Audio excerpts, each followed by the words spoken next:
বলছেন, আমি যা এখন নিচ্ছি পরে তার চেয়ে ভালো কিছু দিয়ে ফিরিয়ে দেব।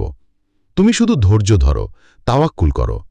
রিজিক শুধু টাকা পয়সা নয়, বরং শান্তি, সুস্থতা, ভালোবাসা, সম্মান এসবই রিজিকের অন্তর্ভুক্ত। তাই রিজিক হারানো মানেই সব কিছু হারানো নয়, বরং এটা হতে পারে এক অলৌকিক ফেরতের প্রস্তুতি।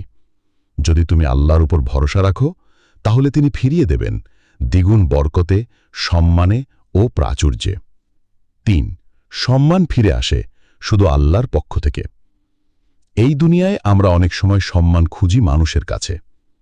কেউ প্রশংসা করলে মনে হয় আমরা গুরুত্বপূর্ণ, আর কেউ তিরস্কার করলেই মনে হয় আমরা মূল্যহীন।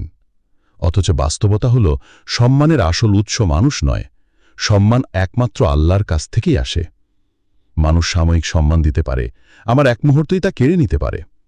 কিন্তু আল্লাহ যদি কাউকে সম্মানিত করেন, তাহলে সে সম্মান হয় চিরস্থায়ী, আত্মিক শান্তিতে পূর্ণ, আর ফেরেশতাদের মধ্যেও ছড়িয়ে পড়ে।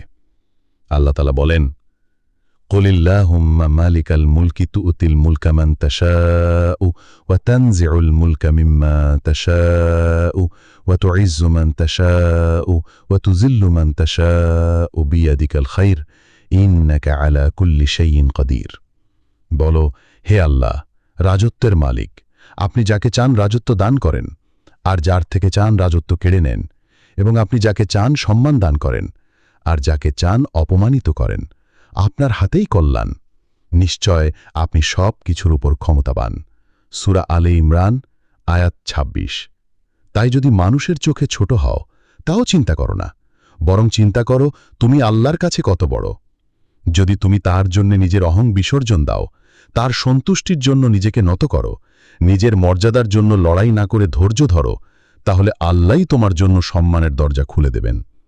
তিনি এমন সম্মান দেবেন যা কেবল মানুষের প্রশংসা নয়, বরং আখিরাতে তোমার জন্য জান্নাতের সেরা স্থানে পৌঁছার সোপান হবে। তাই সম্মান হারানো মানেই ব্যর্থতা নয়, বরং যদি তা আল্লাহর পথে হয়, তাহলে সেটাই তোমার জন্য সবচেয়ে বড় সম্মানের সূচনা।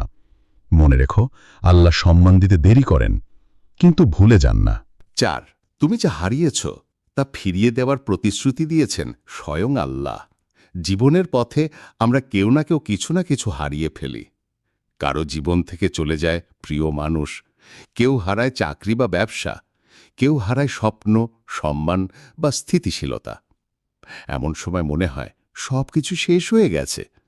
কিন্তু মুমিনের জীবন কেবল ক্ষতির গল্প নয়, বরং প্রত্যাবর্তনের, পুরস্কারের এবং আল্লাহর ওয়াদার বাস্তবায়নের এক অলৌকিক